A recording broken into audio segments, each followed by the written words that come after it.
La parole de ce soir, c'est le psaume 147 en entier.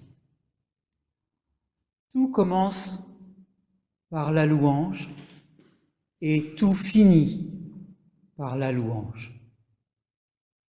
Et entre les deux, il y a la consolation. La louange nous permet de nous tourner vers Dieu, de nous laisser remplir de son amour, pour ensuite nous tourner vers nos frères et leur apporter la consolation dont ils nous ont besoin. Et une fois qu'ils sont consolés, ils ont besoin d'être remplis d'amour et donc d'aller se tourner vers Dieu pour le louer et être remplis de cet amour.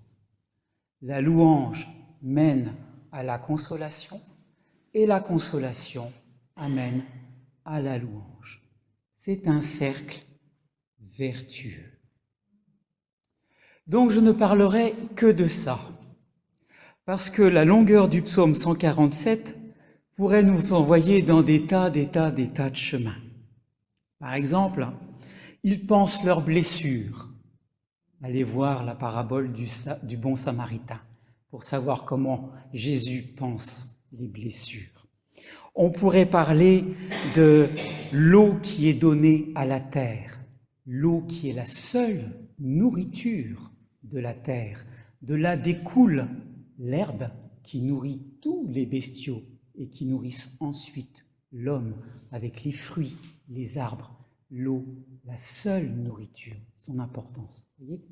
On pourrait parler du retour des exilés à Jérusalem.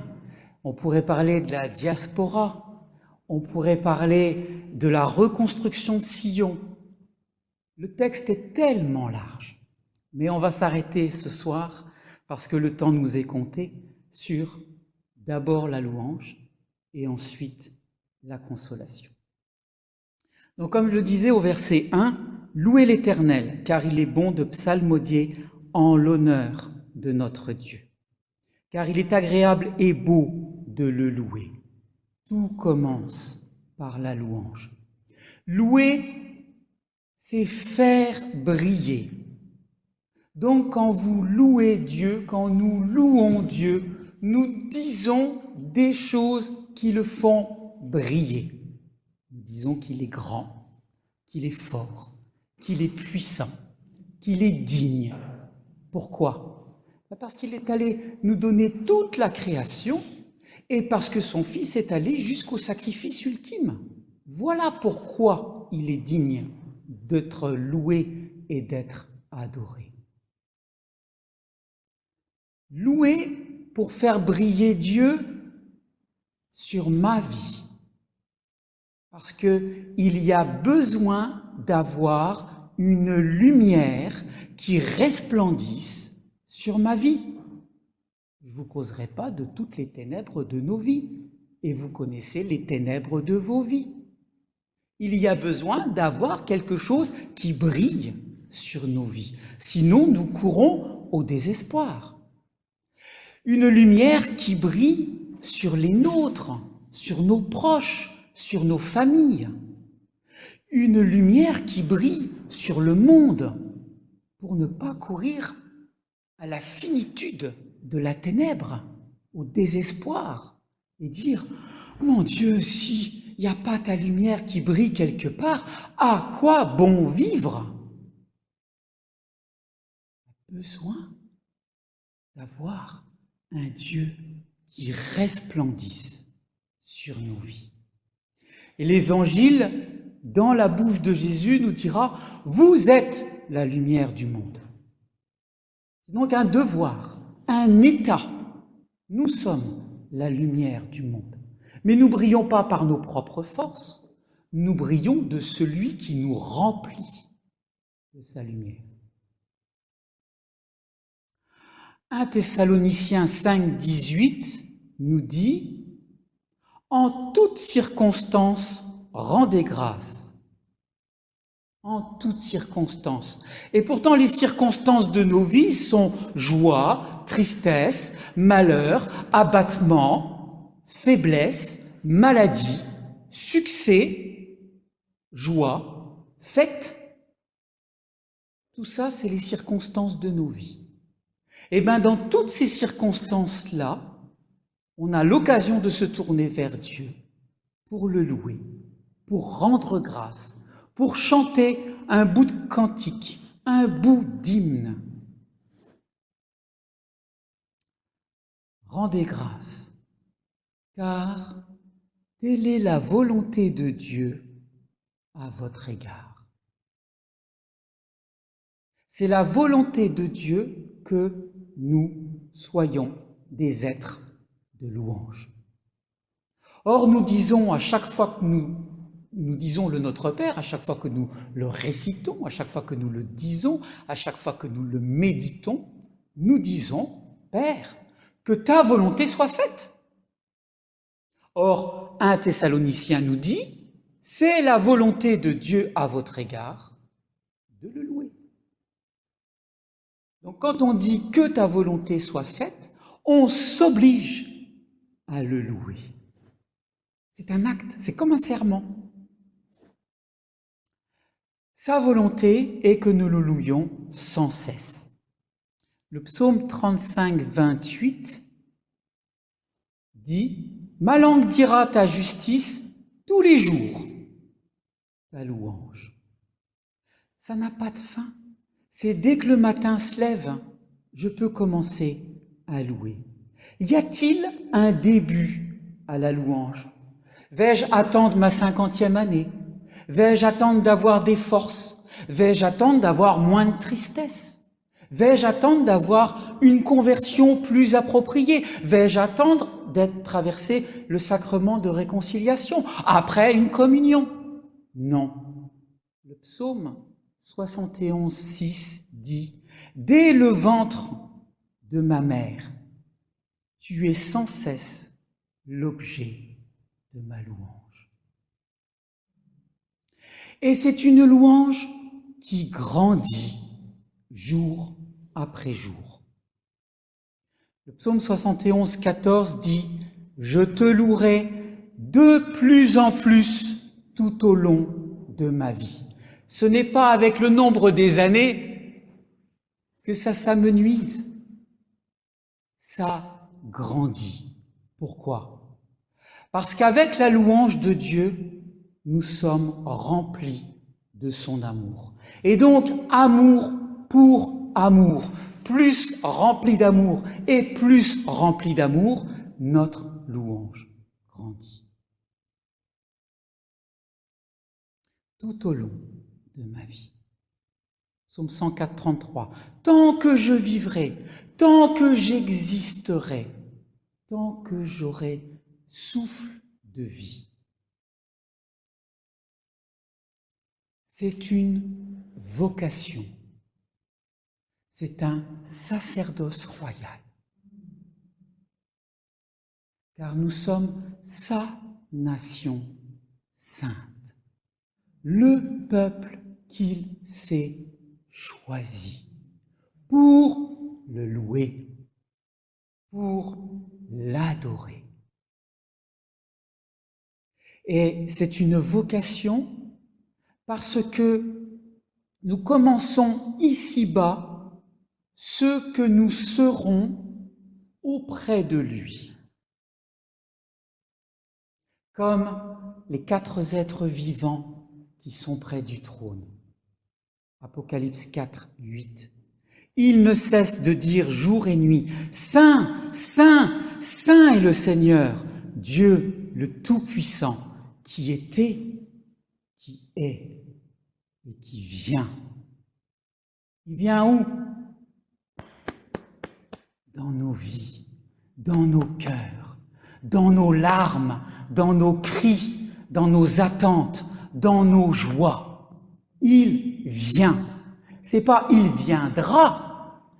Il vient. C'est présent. C'est maintenant. Il vient. Sans cesse. Il vient. Et cette louange, cette adoration, n'est pas uniquement pour nous qui sommes chrétiens, pour nous qui avons eu une conversion. Elle a une dimension à s'étendre à tout l'univers. Apocalypse 5, 13. Toutes les créatures dans le ciel, pas uniquement les oiseaux, on parle aussi des créatures angéliques, des créatures spirituelles, d'accord?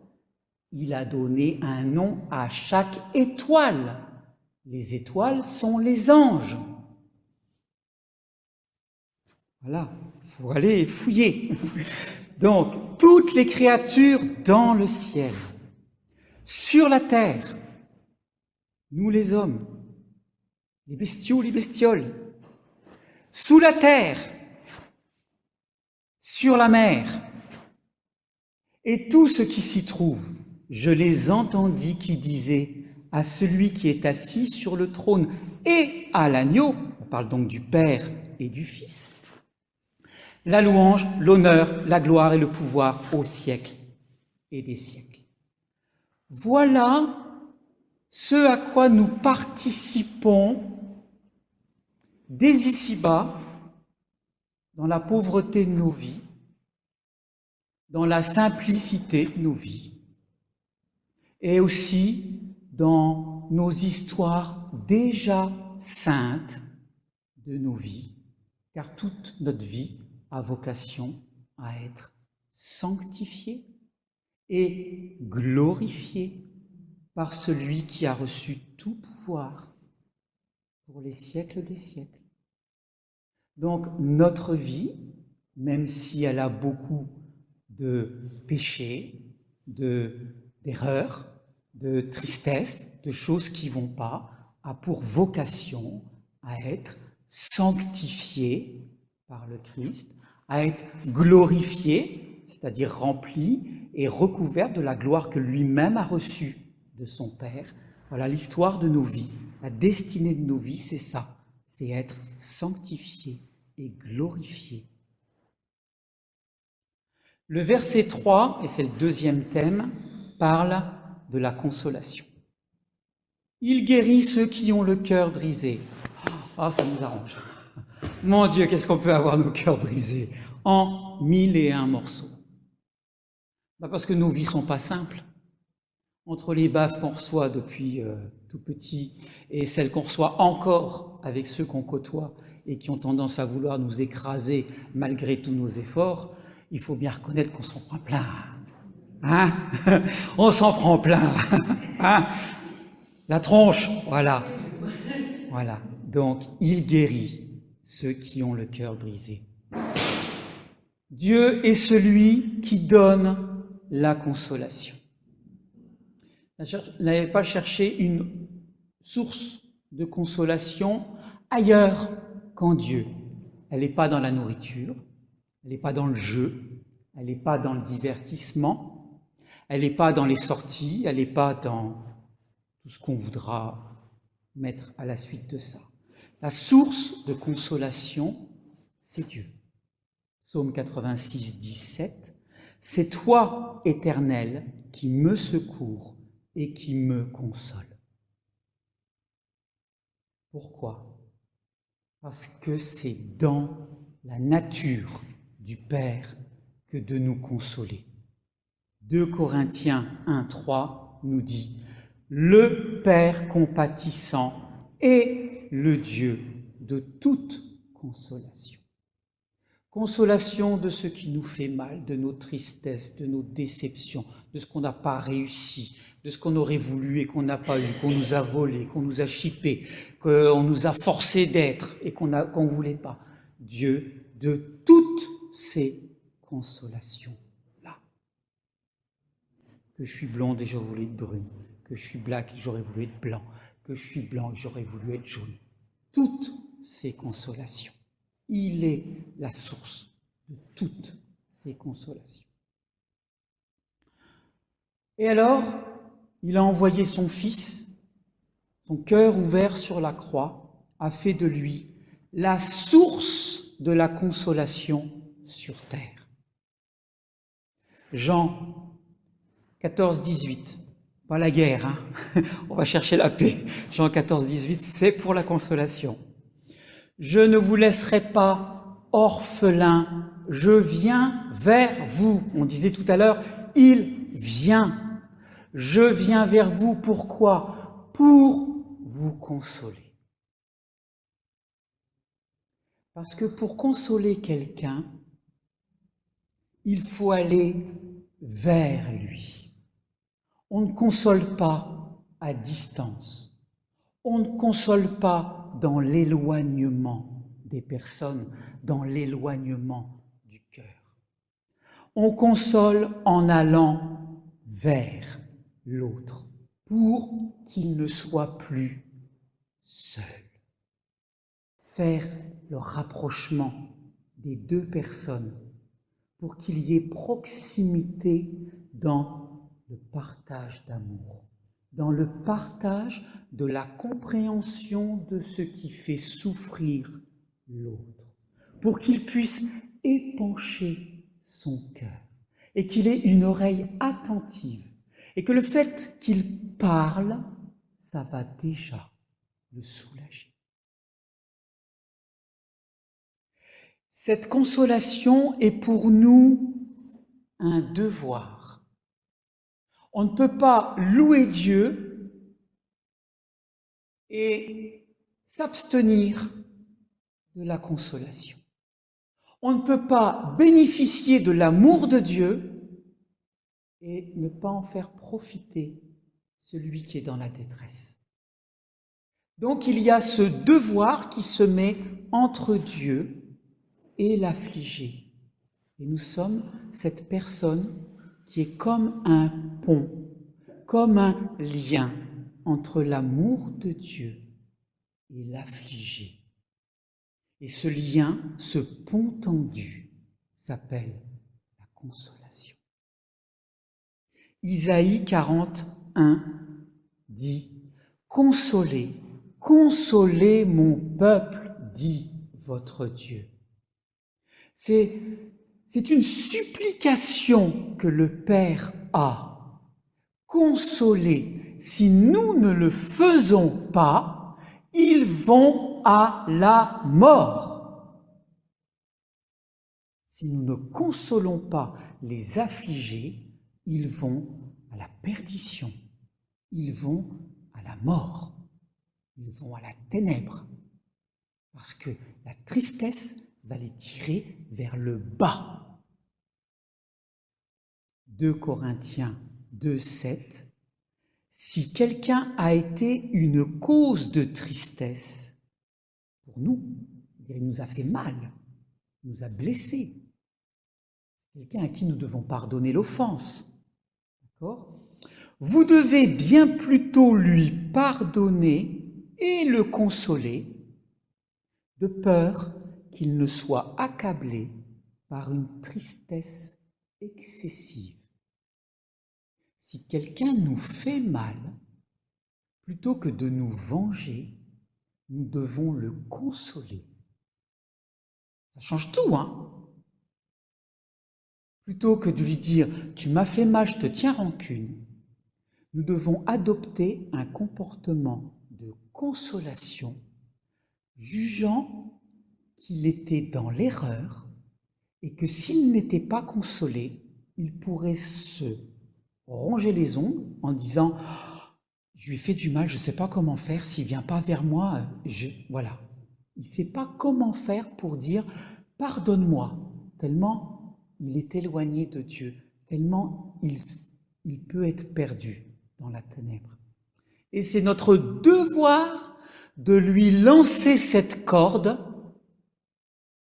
pour qu'il puisse la saisir et que nous puissions être source de sa consolation.